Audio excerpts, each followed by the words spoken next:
The Earth. It's home to 193 countries. But what if I told you yours could be the next one? Sounds crazy, right? Well, it might be easier than you think. In today's video, we're breaking down what it actually takes to create a nation of your very own. Spoiler, it's not as impossible as it sounds, but it's definitely not simple either. Let's dive in and see how you could become the founder of a brand new country. There's no official guidebook for starting your own country, but there are a few things you absolutely need. And the first one is land. You need a clearly defined piece of territory that doesn't already belong to another nation, or at least one that no country will bother to fight you over.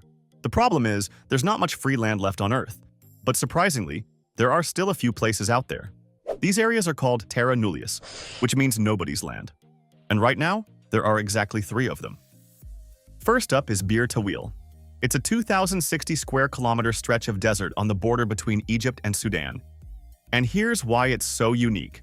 Back in 1899, a straight political boundary was drawn between the two countries.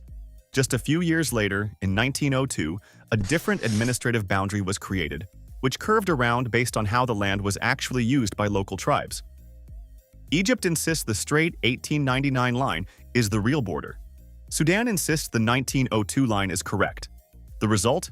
Both countries claim the Halayeb Triangle, a piece of land by the Red Sea. But that leaves Bir Tawil, just south of it, completely unwanted. So neither Egypt nor Sudan claims it.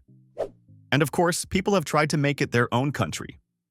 In 2014, Jeremiah Heaton, a farmer from Virginia, traveled to Bir Tawil and declared it the Kingdom of North Sudan. Also, his daughter Emily could officially become a princess. Since then, others have also claimed Bir Tawil, but most of those nations exist only on the internet, declared from thousands of miles away. The second is way down in Antarctica, Marie Byrd Land. At more than 1.6 million square kilometers, it's the largest unclaimed territory on the planet. It's so remote that no country has ever bothered to claim it. And because of the Antarctic Treaty, the whole continent is reserved for science and peace, so you can't actually turn it into your private kingdom. And finally, there's a tiny disputed patch of land along the Danube River between Croatia and Serbia. Serbia says the border should follow the river itself, while Croatia insists it should follow old land records. The disagreement leaves behind small pockets of land that neither country officially recognizes as their own. The largest of these is where, in 2015, Czech politician Vít Jedlička declared the creation of Liberland. He envisioned it as a libertarian, free market country. Since then, thousands of people around the world have applied for citizenship, but just like Bir Tawil, most of these claims are more symbolic than real. Liberland is still unrecognized, and if you try to settle there, you'll likely be stopped by Croatian border police. If you can't find free land on Earth, why not look at the sea? Over the years, a few daring people have tried to create their own countries on the water, and some of the stories are wild. Take Sealand, for example. Off the coast of England, there's an old World War II anti-aircraft platform in the North Sea. In 1967, a man named Paddy Roy Bates took over the platform and declared it the Principality of Sealand. He even made himself a prince. Over the years, Sealand survived court battles, attempted invasions, and storms. But it still exists today, technically unrecognized by any government. People can even buy titles of nobility there, if they're willing to pay. Then there's the Republic of Rose Island near Italy. In 1968, an engineer named Giorgio Rosa built an artificial platform in the Adriatic Sea and declared it an independent republic. He even issued stamps and had plans for a post office and a restaurant. But the Italian government wasn't amused. They destroyed the platform just a year later. Rosa's dream of a floating nation ended before it could really begin. These sea nations show that if you're creative and maybe a little crazy, you can claim your own country even without land. The second thing you need to start your own country is people. You need permanent residents, people who actually live there, not just visit for a weekend. But here's the good news. You don't need millions.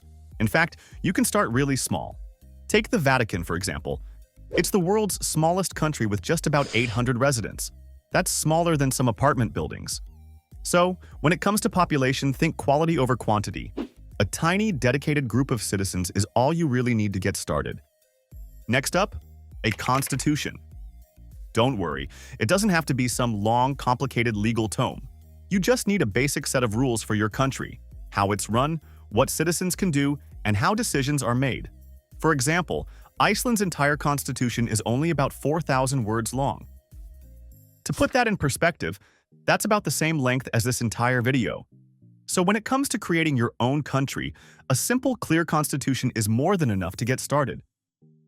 The fourth thing you need to start your own country is a government. This is where you decide how your nation will be run. Will it be a monarchy with a king or queen? A democracy with elections? Or maybe something completely unique? The choice is yours. But a government isn't just about rules, it's also about identity. Every country needs a few key symbols to make it official: a flag, a passport, and a national anthem. The flag is your nation's face to the world, something people will recognize and rally behind. Passports are what give your citizens official status when traveling, and an anthem is a song that unites everyone and creates a sense of pride. Even tiny nations like Sealand or Liberland have their own flags, stamps, and mock anthems. It doesn't have to be complicated or fancy, but having these symbols makes your country feel real, both to your citizens and to the world. So, if it's actually this easy to start your own country, you might be wondering, why aren't there dozens of new nations popping up all over the world? Well, the truth is, there are a lot of attempts. In fact, there's a whole list of them on Wikipedia. Micronations created by people all over the globe. But here's the thing. I've been saving the hardest part for last. Step number 5 is the real challenge. Recognition. No matter how perfect your land, government, or flag is, your country isn't officially a country until other nations actually recognize it. And that, as you'll see, is the part that stops most micronations from ever being taken seriously. To become an official country, you need to be recognized by the United Nations. That means a vote, and it's not just any vote. The UN has 5 permanent members: China, France, Russia, the United Kingdom, and the United States. And here's the kicker. All 5 of them have to say yes for your country to be officially recognized. And let's be real, there's basically nothing these countries would all agree on. So even if you've managed to claim land, create a government, design a flag, and gather citizens, this is the step that can completely crush your dream of becoming a recognized nation. Some of the most well-known examples of places stuck in this limbo include Kosovo, Taiwan, and Palestine. Kosovo declared independence in 2008, but not all UN members accept it. Taiwan operates like a country, with its own government and economy, but most nations don't officially recognize it because of China. And Palestine has partial recognition, but many UN members, including some powerful ones, don't formally recognize it as a sovereign state. But it's not all impossible. Some new countries do manage to get recognized. Let's look at the 3 newest members of the United Nations. Timor-Leste, also known as East Timor, became a United Nations member on September 27, 2002. After years of conflict and a long struggle for independence from Indonesia, the people of Timor-Leste finally gained international recognition for their hard-fought freedom. Montenegro officially joined the UN on June 28, 2006, following a referendum on independence after the breakup of Yugoslavia. The vote went in favor of independence, and the country quickly gained recognition, becoming the world's newest nation at the time. And then there's South Sudan, the world's youngest country.